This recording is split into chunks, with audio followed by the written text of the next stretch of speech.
Terima kasih Tuhan.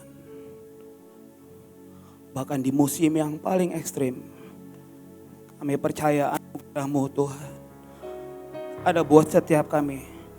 Bahkan sesungguhnya gak pernah ada yang manis yang kami bisa beri buat Engkau Tuhan. Tapi kami tahu anugerah dan perjanjian akan mengikat kami. Sehingga Engkau menyampur anggur manis-Mu buat setiap kami Tuhan. Terima kasih Tuhan. Terima kasih Tuhan. Amin. Saya cuma mau nambahin sedikit saudara ya. Saya tahu hari ini kita sudah belajar tentang yang namanya sebuah anggur manis. Toh ujungnya saya bahkan melihat diri saya, bahkan seringkali saya gak pernah bisa menyajikan sebuah anggur yang manis buat Tuhan. Bahkan saya seringkali melihat kadar keasaman saya itu begitu sangat luar biasa. Dan saya tahu setiap kali kita nyembah, setiap kali kita nyanyi, Ibu Iin tuh tahu kok bahwa kita sedang menyajikan anggur yang asam. Dan seringkali di tengah hati seorang ibu, Bu Iin, seringkali dia harus mengolah anggur yang asam menjadi anggur yang manis, diolah dan disajikan ke Tuhan. Dan saya tahu bahkan dari hati Tuhan, toh sebenarnya kita gak pernah bisa kasih anggur yang manis buat Tuhan. Dan saya cuma bilang, Tuhan, tolongi Tuhan.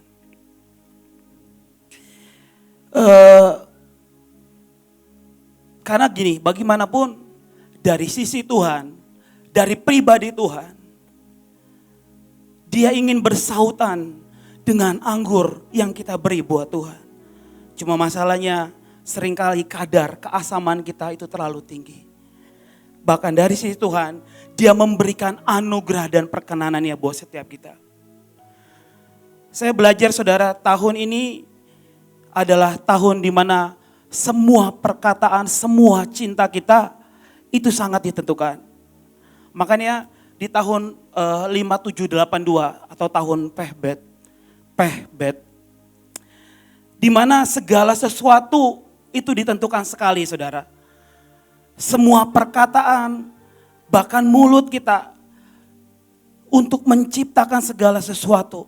Karena tahun ini Tuhan pengen bawa kita masuk ke sebuah level yang namanya keilahian. Apa itu arti ilahi? Ilahi adalah sebuah kodrat ilahi yang Tuhan pengen gini, kita itu serupa dan segambar dengan Tuhan. Cuma masalahnya ketidakmampuan kita untuk mengenal pribadinya. Sehingga apa? Membuat kita tidak mengerti hatinya. Tapi masalahnya di tahun 5782 juga berbicara mengenai Tuhan fokus kepada gerejanya, kepada mempelainya. Artinya ada sebuah urgensi dari Tuhan, ada sebuah hal di mana Tuhan bahkan fokus kepada setiap kita mempelainya. Tadi kita sudah menarikan tarian mempelai. Jadi ada dari pihak Tuhan, bagaimana ada sebuah urgensi daripada Tuhan. Karena kenapa? Bahkan dari hati Tuhan, dikatakan Tuhan sedang fokus kepada gerejanya. Tuhan sedang fokus kepada mempelainya. Cuman seringkali kita tidak pernah bisa menangkap hati Tuhan. Seringkali kita menyajikan sebuah keasaman buat Tuhan. Karena di hari-hari terakhir ini, sebenarnya yang saya lihat dari sisi Tuhan, Dia ingin membawa kita kepada sebuah perjalanan great destiny, great worship, great pengabdian, great cinta. Cuma masalahnya kita gak cukup bisa mengenal pribadinya. Karena di tahun ini juga berbicara mengenai Tuhan fokus kepada gerejanya. Tuhan fokus kepada mempelainya. Jadi dari sisi Tuhan, sesungguhnya Tuhan ingin melimpahkan segala sesuatu. Cuma kita seringkali menyajikan sebuah anggur yang asam dengan Tuhan. Di Kidung Agung 1 ayat 4 dikatakan seperti ini. Di terjemahan lain saudara. Jadi waktu Tuhan hari-hari ini Dia ingin sedang fokus kepada gerejanya. Tuhan cuma bilang gini, Tuhan ingin membawa kita ke sebuah perjalanan supranatural. Sebuah perjalanan cinta. sebuah perjalanan pengabdian. Percayalah seperti Ibu Ruth bilang tadi, bahwa waktu hati Tuhan menjadi dingin, itu mengerikan. Jangankan hati Tuhan saudara ya. Karena bagaimanapun waktu kita punya perjalanan cinta, itu bagaimanapun waktu kita punya perjalanan dengan kita, orang yang kita cintai, dan orang yang kita cintai mulai membeku saudara. Mulai menjadi dingin, itu menyakitkan. Bahkan saya tahu waktu hati pemimpin saya mulai menjadi dingin kepada saya rasanya sakit banget saudara. Karena kenapa? Ada perjalanan. Dan demikian juga Tuhan dengan setiap kita. Karena sekali lagi perjalanan dengan Tuhan, cinta dengan Tuhan adalah perjalanan kita dengan Tuhan. Dikatakan gini di dalam Kidung Agung 1 ayat 4. Ini yang Tuhan mau hari-hari ini. Bahkan dari pihak Tuhan, Dia menyajikan sebuah anggur yang manis. Bahkan di tahun 5782 Tuhan bilang gini, Tuhan sedang fokus kepada mempelainya. Cuman banyak kita seringkali tidak bisa fokus. Masalahnya seringkali kita gak bisa konsentrasi saudara. Di Kidung Agung 1 ayat 4 dikatakan, bawa aku pergi bersamamu. Mari lari bersama-sama menikah dengan kekasih rajaku. Kami akan merayakan, kami akan bernyanyi, kami akan membuat musik, lagu yang luar biasa. Dikatakan karena cintamu lebih baik dari anggur. Sekali lagi saudara saya baca. Bawa aku pergi bersamamu. Mari lari bersama-sama. Dikatakan menikah dengan kekasih rajaku. Kami akan merayakan, kami akan bernyanyi, kami akan membuat musik, lagu yang luar biasa. Dikatakan karena cintamu jauh lebih manis, lebih baik daripada anggur. Jadi dari sisi Tuhan, bahkan Tuhan begitu sangat rindu. Dikatakan di tahun ini Dia fokus untuk setiap kita. Maka Dia katakan gini, dari sisi Tuhan, Dia ingin membuat sebuah perjalanan cinta. Cuman dari sisi kita seringkali kita nggak pernah bisa melihat itu. Karena kenapa? Dia ingin menikahi setiap kita gerejanya, mempelainya. Dan dikatakan, ayo mari bersama-sama denganku. Bersama denganku kita akan membuat sebuah lagu, sebuah musik yang luar biasa. Dikatakan gini, karena cintaku lebih manis bahkan daripada anggur. Jadi hari ini saudara, saya cuma mau bilang bahwa dari sisi Tuhan, Tuhan sedang sangat mengingini setiap kita. Dan saya tahu bahkan hidup saya pun gak pernah ada yang baik kok yang bisa saya beri buat Tuhan. Saya cuma bilang Tuhan, tolong ya aku Tuhan. Bahkan tingkat keasamanku seringkali jauh lebih tinggi dari apapun. Tapi tolong campurlah Tuhan dengan anggur manismu. Sebab tidak pernah ada sesungguhnya bahkan kita sanggup memberikan anggur yang manis. Jadi di sisi Tuhan cuma bilang, Dia mau membuat, ayo nak jalan samaku, bernyanyi bersamaku, mari kita buat musik. Artinya apa? Dia ingin mengalami kita dengan Tuhan ada sebuah perjalanan yang tiba-tiba itu seperti sebuah harmoni. Sebuah cinta yang bersaut-sautan dengan Tuhan. Cuman seberapa kita sanggup dan mampu untuk membuat lagu bersama Tuhan. Di tahun 5782 ini selain perkataan kita sangat menentukan. Tapi yang tadi saya bilang, arti lain dari Pehbet adalah Tuhan fokus kepada mempelainya, kepada umatnya, kepada gerejanya. Jadi dari sisi Tuhan gak ada yang salah. Cuman dari sisi kita, seberapa kita mau bersaut-sautan dengan Tuhan. Tadi kita sudah belajar anggur yang manis. Saudara, sekarang saya mau belajar bagaimana kita fokus dan konsentrasi. Oke, saya boleh minta slide saudara ya.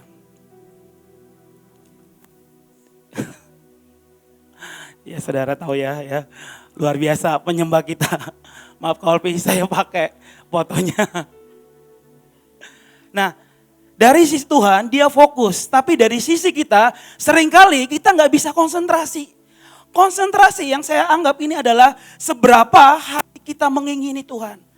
Seberapa hati kita mengingini pribadinya. Karena sekali lagi di tahun PBT ini Tuhan cuma bilang, dia sedang fokus kepada mempelainya.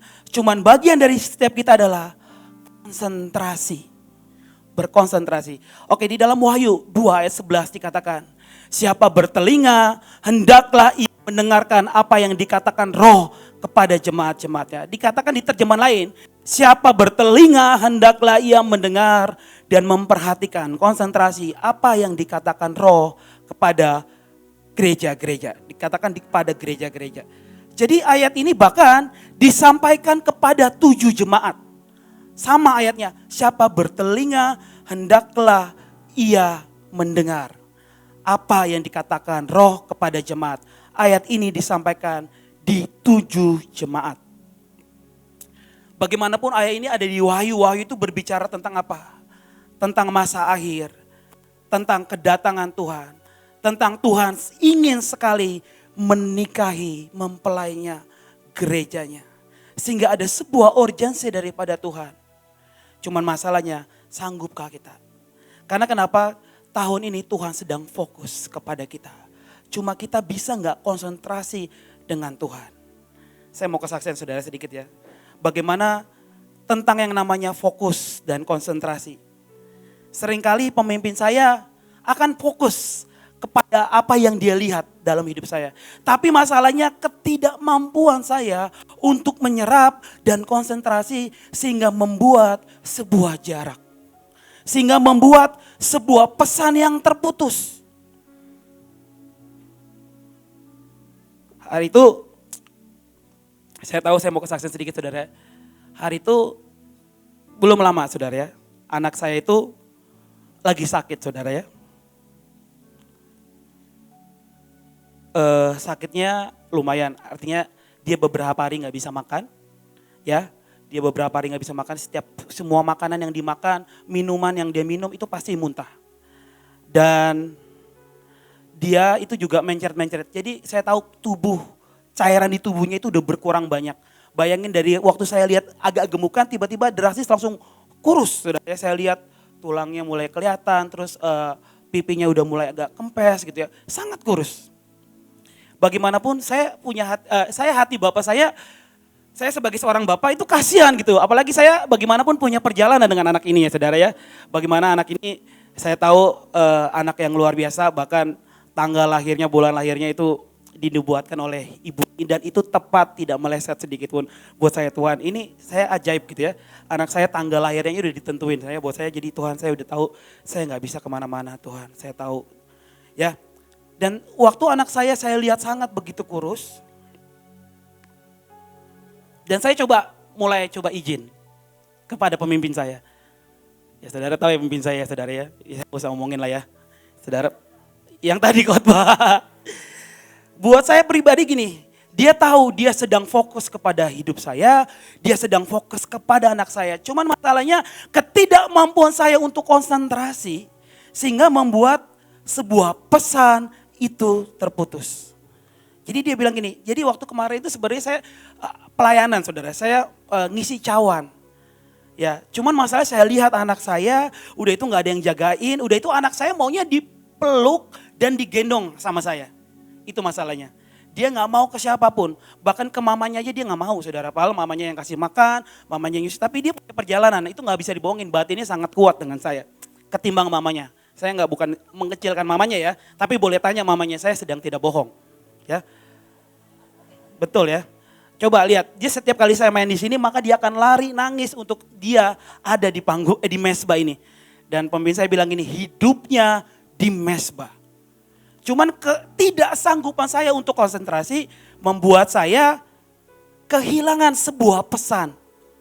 Kehilangan sebuah pesan. Anak ini selalu nangis setiap kali dia ada di belakang, dia pasti ingin nyamperin bapaknya. Bahkan waktu saya ajak dia duduk di mesbah, maka sekali kalau saudara lihat ada nada-nada yang sedikit agak pales, itu percayalah dia yang mencet. Dia yang mencet.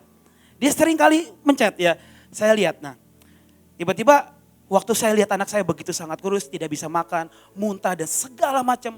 Maka hati orang tua, hati bapak berteriak sangat keras, aduh kasihan anak ini. Saya pengen ada bersama anak ini. Saya pengen peluk dia, saya pengen gendong dia, dia udah nangis, dia lemas dan segala macam. Dan hari itu saya cuma bilang gini, kepada pemimpin saya, C, aku izin ya buat jagain anak saya. Karena saya tahu waktu pemimpin saya ngomong sesuatu dia sedang fokus kepada hidup saya. Cuman masalahnya waktu dia berbicara saya nggak bisa konsentrasi. Dan singkat cerita apa yang terjadi, tahu saudara jawabannya saudara ya, luar biasa, terima kasih pemimpinku. Dia jawabnya gini, bawa anak itu ke mesbah, hidupnya di mesbah. Sejujurnya dia sedang melakukan sebuah fokus kepada hidup saya. Bagaimana anak itu harus hidup di mesbah. Cuman masalahnya ketidaksanggup saya untuk konsentrasi membuat saya kayak gini. Ya ampun, ini anak udah kayak begini, harus pergi dan segala macam. Anaknya sudah lemes dan segala macam. Dan hari itu saya mulai berkonsentrasi. Arti konsentrasi adalah saya coba menggabungkan ritme. Dan saya coba mulai sepakat dengan pemimpin saya. Waktu pemimpin saya bilang fokus, anak itu akan tinggal di mesbah. Cuman masalah ketidaksanggupan saya untuk konsentrasi sehingga membuat saya gini, aduh pemimpin saya kok, ya tapi ya sejujurnya itu daging saya berteriak. Itu hati nurani saya berteriak seperti itu. Tapi waktu saya mulai berkonsentrasi dan saya bilang gini, dan saya mulai merenungkan.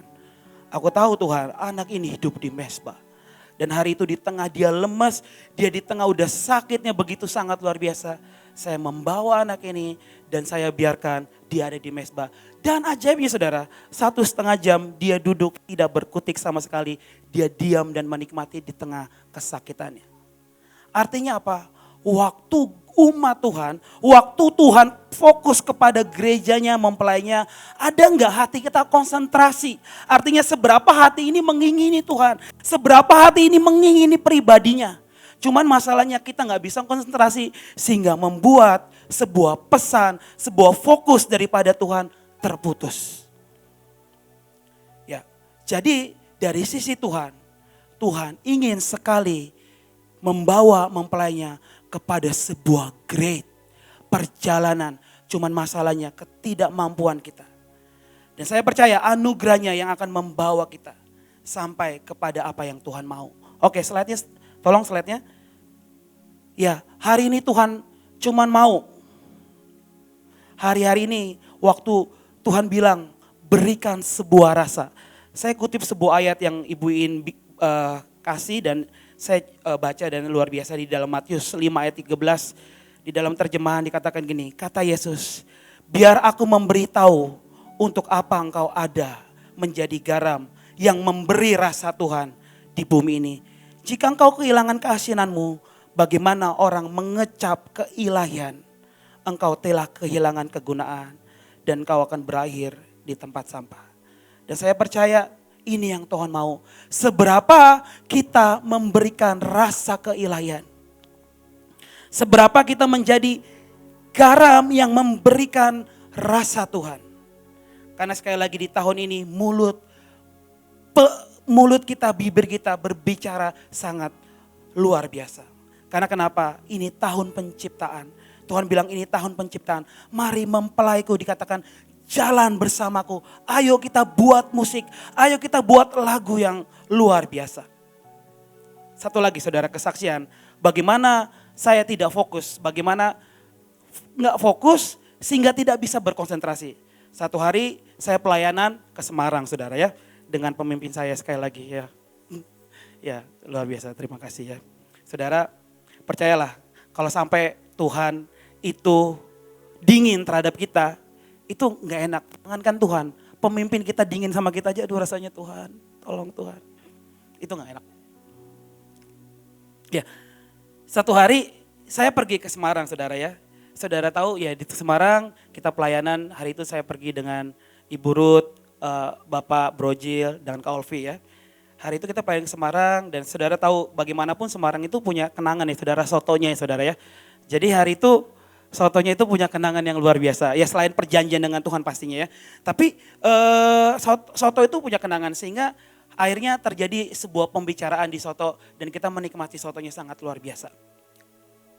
Dan singkat cerita ada sebuah pembicaraan, oh berapa jam untuk nyampe dari Semarang ke Bekasi? Oh sekarang cepat. Dan tiba-tiba ada ibu yang bilang gini, oh sekarang kalau ke Semarang itu, ke Jakarta itu jauh lebih enak. Lebih enak naik mobil ketimbang naik pesawat. Naik pesawat ya belum nunggu lagi boarding dan segala macam. Dan kita mesti datang 2 jam sebelumnya dan segala macam. Waktunya terlalu banyak. Tapi kalau naik mobil kita bisa tempuh dalam waktu 4 jam. Ya bisa sengebut-ngebutnya 3 jam ya saudara ya. Benar bisa. Tanya aja Ibu Ruth beneran. Saya nggak bercanda saudara ya. Ya bisa. Ya itulah saudara ya. Dan singkat cerita waktu kita sedang asik menikmati ya kita saudara, pandangan kita mengalihkan fokus kita, konsentrasi kita. Jadi hari itu karena menikmati sebuah soto dan singkat cerita yang terjadi ibu-ibu, ada satu ibu hamba Tuhan dia cuma bilang gini, iya cepat tapi hati-hati dengan ban katanya ya. Dengan singkat cerita karena ibu itu fokus dengan ban tapi kita nggak konsentrasi. Kenapa? Kita menikmati soto. Dan singkat cerita akhirnya kita naik mobil, hari itu saya yang nyetir saudara ya. Dan kita masuk ke tol dari Semarang ke Jakarta. Dan di tengah sebuah kecepatan yang cukup tinggi ya, saya bawa mungkin 160-170, kecepatan cukup tinggi. Dan waktu saya bawa cukup tinggi, kecepatan sangat cukup tinggi, tiba-tiba apa yang terjadi di tengah, di tol Cipali, bannya meledak saudara. Duar gitu kan. Dan anehnya untung saya nggak terlalu panik. Biasanya kalau orang panik itu bisa banting setir dan akan mengalami mobilnya bisa kebalik. Dan saya tahu itu malaikat Tuhan dan Tuhan masih bermurah hati buat setiap kita. Dan singkat cerita mobil kita lihat, waduh bannya sudah pecah. Dan akhirnya singkat cerita kita ingat, oh iya ya tadi ibu tadi bilang ban. Kita lupa ngurapin ban, aduh Tuhan minta maaf. Artinya apa? Waktu ibu itu fokus dengan ban, saya tuh gak punya yang namanya konsentrasi. Karena kenapa? Ada sebuah pemandangan, ada sebuah hal di depan saya yang mengalihkan. Artinya apa? Banyak hal yang akan mengalihkan kita. Waktu Tuhan sedang fokus kepada mempelainya, seringkali kita tidak cukup punya kesanggupan untuk berkonsentrasi. Dan sehingga mengakibatkan sebuah ban yang pecah. Dan waktu ban pecah akhirnya di tengah itu kita bersyukur Tuhan ampuni, ampuni. Dan di tengah terik matahari itu siang bolong saudara. Dan kita bilang ini, ya anggap aja kita jemur. Kita masih bilang anggap aja kita jemur saudara ya. Saya bilang aduh Tuhan tolongi. Dan singkat cerita kita ganti ban serep. Karena saya takut, saya ngeri, akhirnya saya turunkan kecepatan di 140 saya bawa ya. Saya bawa itu Cipali udah mau nyampe Cikampek dan ternyata nyampe di Cikampek kita lihat ada ban terbang. Dan tiba-tiba di belakang saya Pak Brojil, ih ban siapa itu? Masih bilang ban siapa saudara? Ban siapa itu? Saya juga bingung, ban siapa? Saya juga sempat berpikir itu ban siapa. Dan terjadi akhirnya apa mobil duk. Ternyata ban serep yang kita pasang itu kelepas dan terbanglah ke udara. Saudara, buat saya ini waktunya kita, waktu Tuhan fokus. Please, konsentrasi. Dan singkat cerita apa yang terjadi, sejujurnya saya merasa bersalah saudara, udah ini mobil Pak Broji lagi, dibilang Tuhan ini seberapa mahal ini ya Tuhan. Saya bilang Tuhan tolong Tuhan. Saya masih bilang ini Tuhan ini kan bukan salah saya, masih bilang gitu lagi saudara. Saya masih bilang ini bukan salah saya. Saudara itulah kedegilan hati manusia seringkali mengalihkan sebuah fokus Tuhan di dalam hidup setiap kita. Dan singkat cerita ada ban terbang dan anehnya ban terbang itu saudara ya, ban loncat. Waktu ban loncat itu puji Tuhan itu bannya gak kebalik seperti ini. Bayangin saudara kalau di tengah tol dia kebalik seperti ini ada kecepatan tinggi dari belakang mobil maka mobil bisa kebalik. Dan hari itu ban itu ya dengan tromol besi saudara jadi di dalam ban itu ada tromol besi. Dan anehnya ban itu tiba-tiba jatuh dan menggelinding ke pinggir dengan sangat baik. Mendarat dengan sangat luar biasa. Tanpa mencelakakan mobil-mobil yang di belakang. Dan saya waktu lihat ini ban, ini tromol, mereka sebelahan berdua. Saya bilang, saya kan ngambil dan itu ban itu terpantal cukup jauh. Dia gelinding cukup sangat jauh, saya ngambil aja perlu effort. Saya ngambil aja perlu tenaga. Udah tromolnya besinya panas, tangan saya tuh melepuh saudara, karena saking panasnya. Tapi waktu saya belajar, waktu Tuhan sedang fokus kepada mempelainya, waktu Tuhan sedang fokus kepada gerejanya, seringkali ketidakmampuan kita untuk berkonsentrasi dan menangkap apa yang Tuhan mau. Dan seringkali juga begitu, waktu pemimpin ngomong apa, maka saya nggak sanggup untuk berkonsentrasi, saya tidak dapat sebuah perenungan, saya tidak dapat sebuah rema, sebuah perjalanan, sehingga membuat apa? Terputus. Karena kenapa? Ketidakmampuan saya untuk berkonsentrasi waktu sedangkan Tuhan sedang fokus kepada mempelainya, kepada gerejanya. Artinya apa? Tahun ini seberapa kita bisa beri rasa yang ilahi. Cuman masalahnya kita cukup bisa fokus gak sama Tuhan. Kita bisa cukup punya konsentrasi gak sama Tuhan. Dan yang slide selanjutnya saudara ya. Slide-nya cuma sedikit doang ya. Slide selanjutnya adalah rumah saudara. Dan ini juga saya artikan sebagai maligai. Ya, tenda kediaman Tuhan, tempat Tuhan tinggal. Salah satu untuk kita bisa konsentrasi, kita harus duduk diam dan menikmati Tuhan. Cuman masalahnya banyak setiap kita terjebak di sebuah area. Dan saya cuma bilang gini, seringkali kita itu hampir tidak punya hubungan pribadi dengan Tuhan. Sedangkan Dia ingin mengecup kita. Dia ingin berjumpa dengan pribadi kita, cuman masalahnya kita terlalu banyak berada di sebuah area public worship. Dan sedangkan Tuhan ingin menyatakan hatinya sesuatu yang sangat dalam waktu kita punya perjalanan dan hubungan pribadi dengan Tuhan. Saya mau baca saudara cukup mendengar saja. Di dalam Mazmur 25 ayat 14 dikatakan ini, Tuhan bergaul karib dengan orang yang takut akan Dia. Dan perjanjiannya diberitahukan kepada mereka. Di terjemahan lain gini, ada satu tempat rahasia, private place yang disediakan bagi para pencinta Yahweh. Yang setia dikatakan, di mana mereka akan duduk di dekatnya dan menerima rahasia-rahasia dari janji-janjinya. Jadi tahun ini ayo balik lagi ke hati Tuhan. Masuk lagi ke rumah Tuhan. Masuk lagi ke maligainya. Berjumpa dengan maligainya. Saudara untuk pelajaran maligai saudara boleh lihat di YouTube. Waktu itu Bapak Randy cukup luar biasa ya. Menjelaskan tentang arti maligai. Ya bagaimana ada maligai kerja, maligai keintiman segala macam. Ya saudara tinggal lihat aja di YouTube. Jadi tahun ini bagaimana Tuhan mau sebuah hubungan dengan Tuhan. Yang tidak terputus. Masuk ke sebuah tempat, ke sebuah private.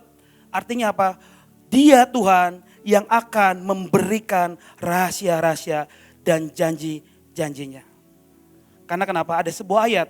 Dan setiap kali saya baca ayat ini, saya bilang, ya Tuhan, tolongi aku yang seringkali membuat sebuah drama. Di Matius 6 ayat 6 di terjemahan The Message katakan gini, inilah yang aku mau kamu lakukan.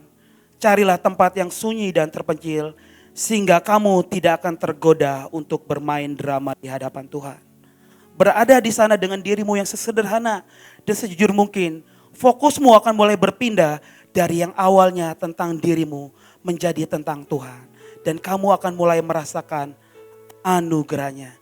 Jadi saudara tahu kita gak pernah bisa menyajikan sebuah anggur yang manis.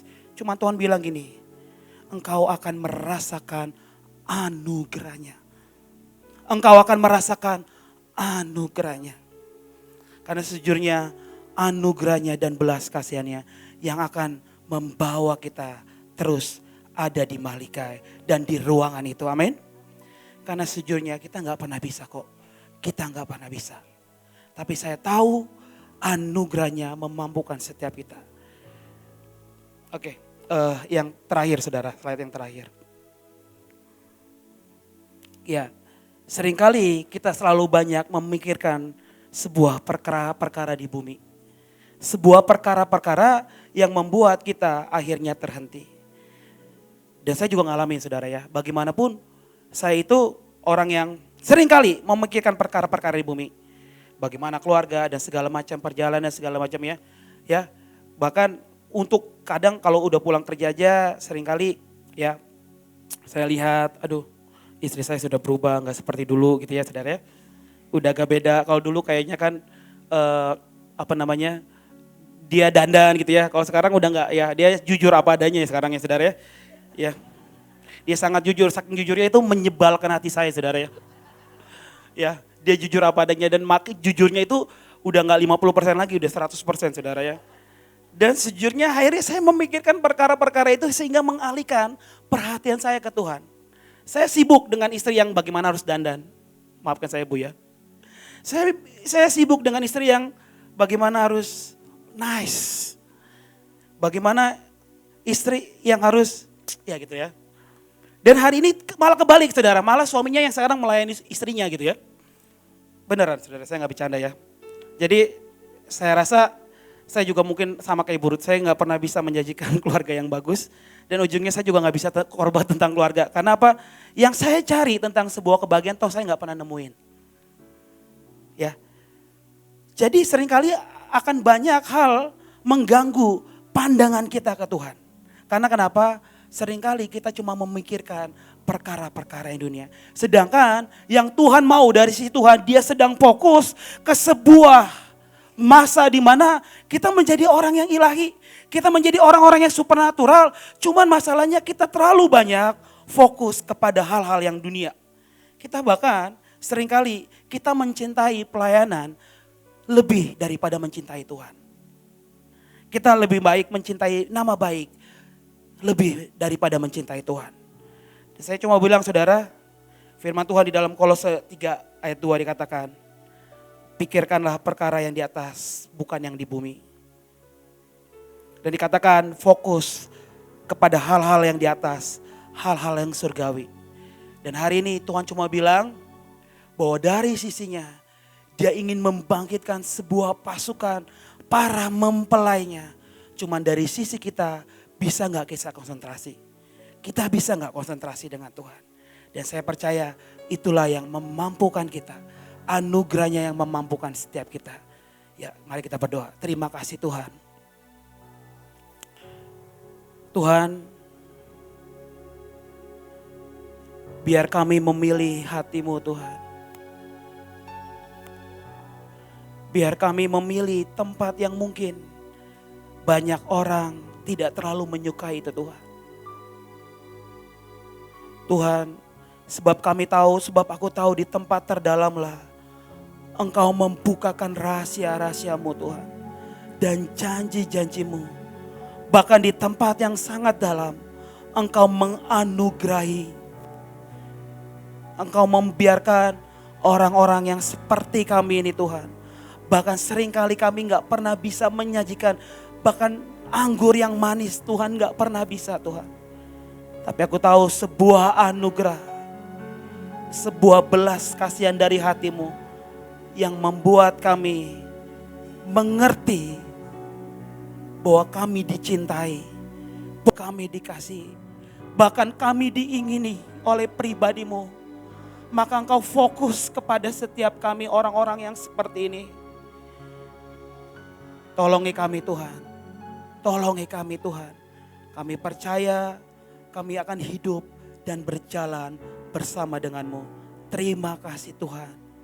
Terima kasih Tuhan. Di dalam nama Tuhan Yesus. Demi nama Tuhan Yesus. Amin.